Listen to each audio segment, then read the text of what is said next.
Hello दोस्तों, I am रोशन शर्मा। आज की इस क्लास में आपका स्वागत है। आज हम मास्टरमाइंड की क्लास में आपका बहुत बहुत स्वागत करते हैं। तो आज हम आपके बीच क्लास 10th का जो बुक है भौतिकी का, इसका हम चैप्टर 1 का स्मरणीय लाए हैं। क्या लाए हैं? स्मरणीय लाए हैं। ये चैप्टर 1 में जो रहता है, ये आपका जो चैप्टर 1 जो है इस किताब के अनुसार से, ये देखिए, ये चैप्टर 1 जो है प्रकाश का परावर्तन, इसका स्मरणीय आपके बुक में दिया होगा। देखिए, ये है चैप्टर 1 आपका, यही है ना।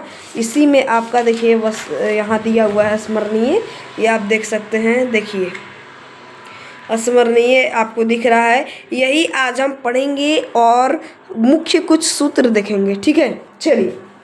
इसमें देखिए लिखा हुआ है स्मरणीय। क्या लिखा हुआ है? स्मरणीय। यहाँ देखिए पहला है प्रकाश, यानी लाइट एक प्रकार की ऊर्जा है। तो लिखेंगे यहाँ, ये स्मरणीय में है, ये आपको नोट कर लेना है। क्या करना है? नोट।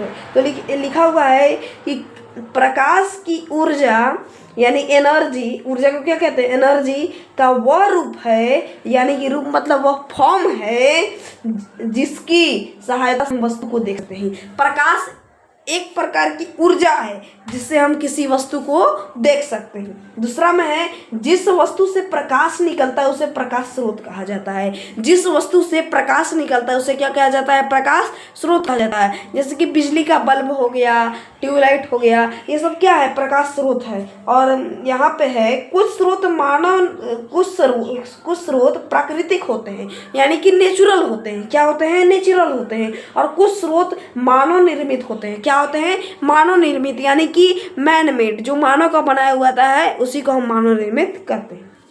आगे है, वे वस्तुएं जो प्रकाश उत्सर्जित करती है। वे वस्तुएं जो प्रकाश को उत्सर्जित करता है उसे हम प्रदीप्त यानी कि लुमिनियस कहेंगे। क्या कहेंगे? लुमिनियस वस्तु कहेंगे। अब देखिए, और जो वस्तु प्रकाश उत्सर्जित नहीं करता है, क्या करता है? प्रकाश उत्सर्जित नहीं करेगा, उसको क्या कहेंगे? नॉन लुमिनियस यानी कि अप्रदीप्त कहेंगे।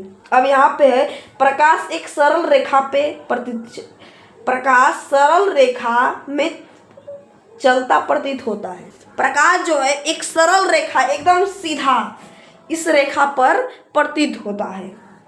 आगे कह रहा है, एक सरल रेखा पर चलने वाले प्रकाश को प्रकाश की किरणें कहते हैं। क्या कहते हैं? प्रकाश की किरण कहते हैं। एक सरल रेखा पे जो चल रहा है प्रकाश, वही हो गया प्रकाश का किरण, यानी रे ऑफ लाइट। अब है, प्रकाश किरणें के समूह को, प्रकाश के जो किरण जो होता है वो समूह बना देता है, उसको हम प्रकाश का किरण पुंज कहेंगे। क्या कहेंगे? प्रकाश का किरण पुंज, यानी कि बीम ऑफ लाइट। मुख्यतः किरण पुंज 3 प्रकार के होते हैं। कितने प्रकार के होते हैं? 3 प्रकार के होते हैं। ये जो आप स्मरणीय है ना, जो आपने चैप्टर में पढ़ा है, ये सब मैंने आप लोग को पढ़ा ही दिया है। तो ये चैप्टर को रिवीजन करवा देता है। क्या कर देता है? रिवीजन करवा देता है। कितने प्रकार के होते हैं? 3 प्रकार के। पहला होता है समांतर, नहीं, पहला होता है अपसारी, दूसरा होता है समांतर, तीसरा होता है अभिसारी। ठीक है, आगे लिखा है मैंने, वे पदार्थ जिनसे होकर प्रकाश आसानी से पार कर जाता है। क्या कर जाता है? जिस पे प्रकाश आसानी से पार कर जाता है उसी को हम पारदर्शी पदार्थ कहेंगे। जैसे कि पानी है, पानी में हम टॉर्च मारेंगे वो आर पार हो जाएगा। इसी प्रकार के क्या कहते हैं?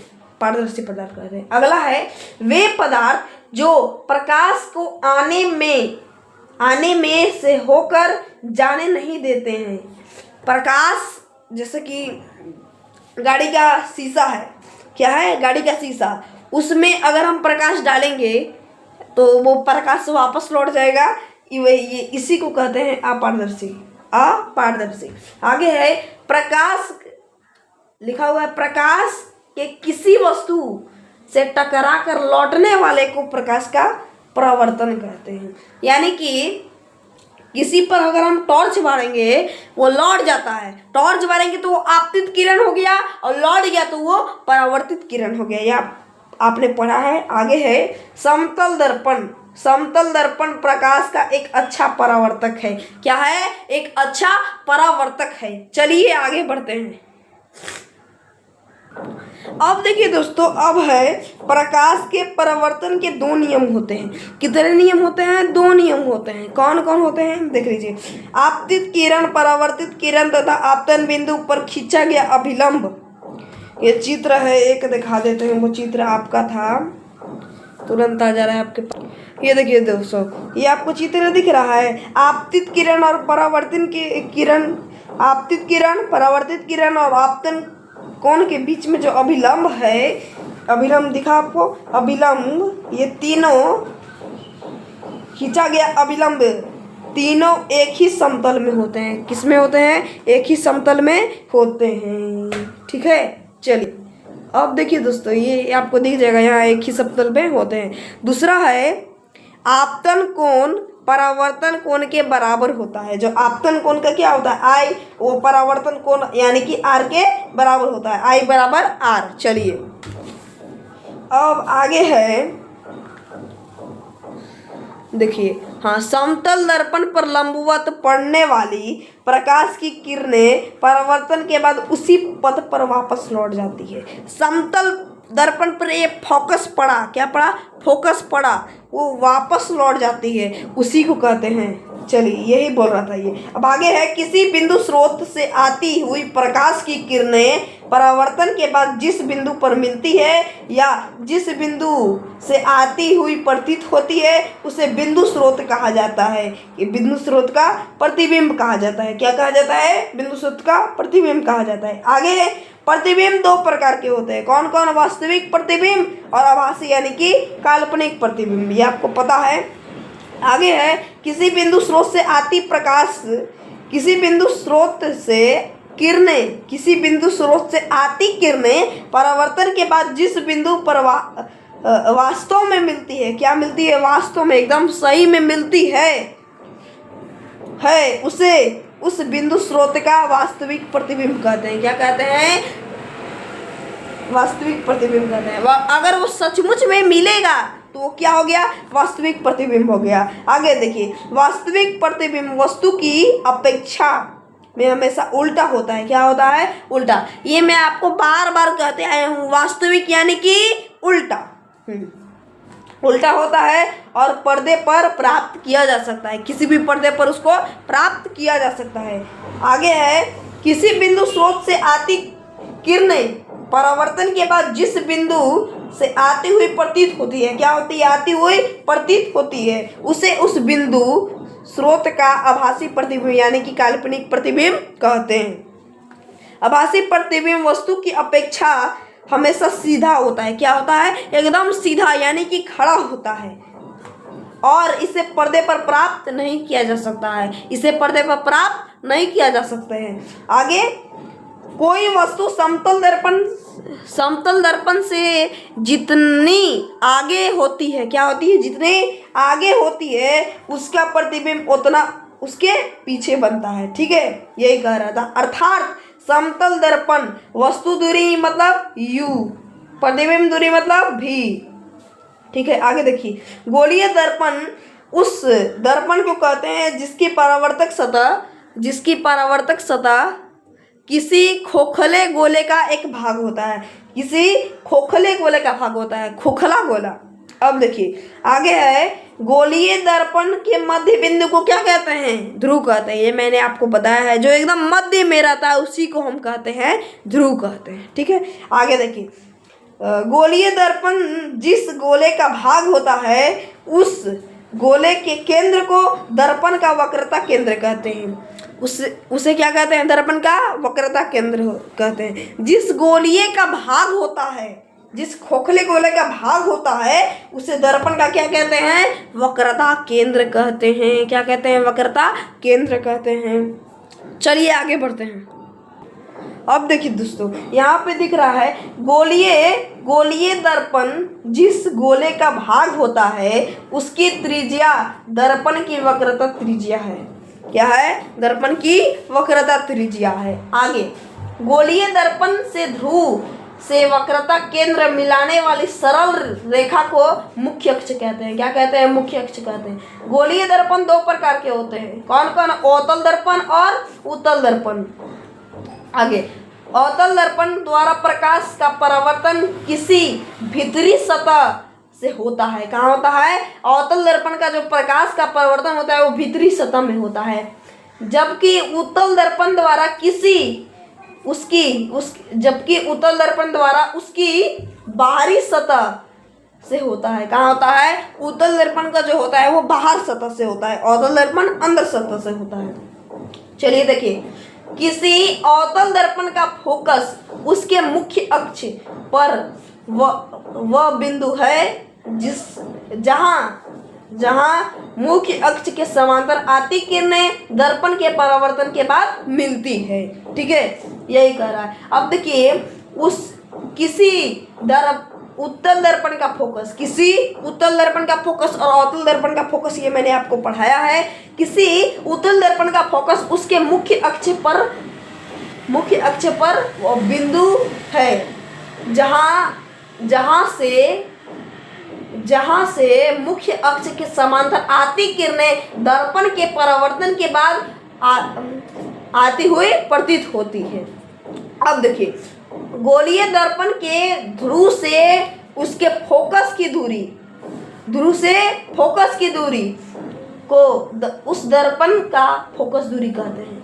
जो गोलीय दर्पण का फोकस जो होता है, वक्रता केंद्र और ध्रुव के बीच में जो फोकस होता है उसी को फोकस दूरी कहेंगे। ठीक है, अब देखिए, गोलीय दर्पण की फोकस दूरी एफ, उसकी वक्रता त्रिज्या, गोलीय दर्पण की फोकस दूरी एफ, उसकी वक्रता त्रिज्या यानी आर, वक्रता जो क्या कहते हैं? आर कहते हैं। आर की आधी होती है। क्या होती है? आधी होती है। फोकस दूरी किसकी होती है? आधी होती है, यानी r/2।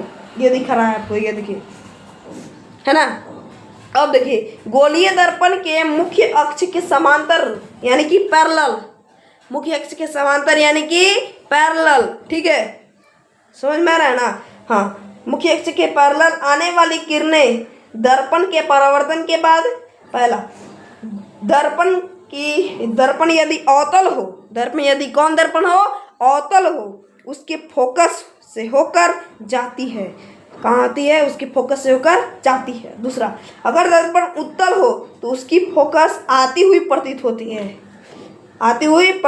है, अगर दर्पण अवतल रहेगा उसकी फोकस से होकर जाएगा, अब अगर उत्तल रहेगा तो आती हुई हमें प्रतीत होगा, यानी कि दिखे। चलिए आगे बढ़ते हैं।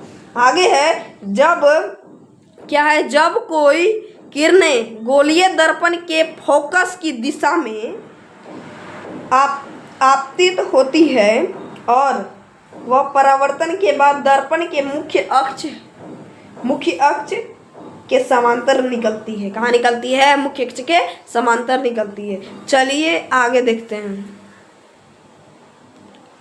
आगे यहाँ देखिए, जो किरण गोलीय दर्पण के वक्रता केंद्र की दिशा में दर्पण पर पड़ती है वह दर्पण के बाद उसी पथ पर लौट जाती है। क्या होती है? अब देखिए, यहाँ है, अवतल दर्पण द्वारा वस्तु के वास्तविक यानी कि आभासी को रहेगा तो क्या कहेंगे? काल्पनिक, दोनों प्रकार के प्रतिबिंब बनते हैं, जबकि उत्तल दर्पण केवल आभासी प्रतिबिंब ही बनते हैं। क्या बनते हैं? केवल आभासी प्रतिबिंब, यानी कि सीधा। ठीक है, अब देखिए, कह रहा है निर्देशांक चिन्ह परिपाटी। ये मैंने आपको पढ़ाया है, निर्देशांक चिन्ह परिपाटी। निर्देशांक चिन्ह परिपाटी के अनुसार उत्तल दर्पण की वक्रता त्रिज्या यानी r, वक्रता त्रिज्या r और फोकस दूरी ऋणात्मक होती है। क्या होती है? ऋणात्मक होती है। दूसरा, उत्तल दर्पण की वक्रता त्रिज्या यानी कि r और फोकस दूरी यानी कि f धनात्मक होती है। क्या होती है? धनात्मक होती है। आगे देखिए, गोलीय दर्पण के वस्तु दूरी यानी कि u, प्रतिबिंब दूरी यानी कि v और फोकस दूरी यानी कि f के बीच के संबंध को दर्पण सूत्र यानी कि दर्पण सूत्र से बताया जाता है। ठीक है, ये देखिए दर्पण सूत्र दिख रहा है, ये अवतल दर्पण के भी है और उत्तल दर्पण की है। ये मैंने आपको प्रूव किया था। अब देखिए, प्रतिबिंब की ऊंचाई और वस्तु की ऊंचाई के अनुपात को गोलीय दर्पण का आवर्धन यानी कि एम कहा जाता है। क्या जाता है? एम से सूचित किया जाता है उसको क्या से सूचित किया जाता है? एम से सूचित किया जाता है। आगे देखिए, ये आपको फॉर्मूला लिखाया हुआ है, प्रतिबिंब की ऊंचाई बटे वस्तु की ऊंचाई एच डैश बटे एच डैश, एच डैश बटे एच, यही वाला है ये। प्रतिबिंब की ऊंचाई क्यों कहेंगे एच डैश और वस्तु की ऊंचाई क्यों कहेंगे एच। अब देखिए, गोलीय दर्पण के लिए एम बराबर माइनस भी बटा यू, ये मैंने अवतल दर्पण और उत्तल दर्पण में दोनों में प्रूव किया था। अब देखिए, आवर्धन एम का ऋणात्मक मान बताता है कि प्रतिबिंब वस्तु के सापेक्ष उल्टा बन रहा है। कहाँ बन रहा है? उल्टा बन रहा है, अर्थात प्रतिबिंब वास्तविक, क्या वास्तविक यानी कि रियल, सचमुच, और एम का धनात्मक मान आभासी यानी कि सीधा प्रतिबिंब इतिंग करता है। क्या करता है? इतिंग करता है। ये मैंने आपको नोट में लिखवाया था। क्या में लिखवाया था? नोट में लिखवाया था, यही आपको दोहरा दिया है। ठीक है, चलिए अब कुछ सूत्र की बात कर लेते हैं। सूत्र है F बराबर R2 अवतल तथा उत्तल दर्पण के लिए। ये मैंने आपको प्रूव किया था, फोकस दूरी वक्रता त्रिज्या की आधी क्यों होती है। अब देखिए, बी नंबर में है, ए नंबर बता दिए, बी नंबर में दर्पण सूत्र 1/v प्लस 1/u बराबर 1/f उचित चिन्हों के साथ अवतल तथा उत्तल दर्पण के लिए है। ये आपको या तो ऐसे भी लिख सकते हैं, ऐसे भी लिख सकते हैं, इसको ऐसे भी लिख सकते हैं और वैसे भी लिख सकते हैं। यहाँ टी नहीं है, ये 1/f है। ठीक है, ऐसे भी लिख सकते हैं और वैसे भी लिख सकते हैं। ठीक है, अब देखिए, आवर्धन m बराबर प्रतिबिंब की ऊंचाई बटे वस्तु बिंब की ऊंचाई h डैश बटे h, ये मैंने आपको बताया था। डी नंबर में है m बराबर -vu, यहाँ u वस्तु दूरी, v प्रतिबिंब दूरी, f दर्पण की फोकस दूरी तथा r वक्रता दर्पण की वक्रता त्रिज्या है। यही है आपका, और ये मुख्य सूत्र याद कर लीजिएगा और स्मरणीय याद कर लीजिएगा। याद कर लीजिएगा? स्मरणीय याद कर लीजिएगा और ये मुख्य सूत्र याद कर लीजिएगा। ये दोनों याद करिएगा। इसके बाद हम कल की वीडियो में आपके बीच ये अंक के ये न्यूमेरिकल क्वेश्चन लेके आएंगे। क्या लेके आएंगे? न्यूमेरिकल क्वेश्चन, यानी कि आंकिक प्रश्न। क्या कहेंगे? आंकिक प्रश्न उत्तर। यही कल हम आपको बताए थे, कल बताएंगे। तो आज की इस वीडियो में इतना ही। तब तक के लिए बाय बाय। जय हिंद, जय भारत। उम्मीद है कि आपको स्मरणीय और कुछ मुख्य सूत्र जो है मैंने आज बताया है ये आपको समझ में आ जाएगा। तब तक के लिए बाय बाय। जय हिंद, जय भारत।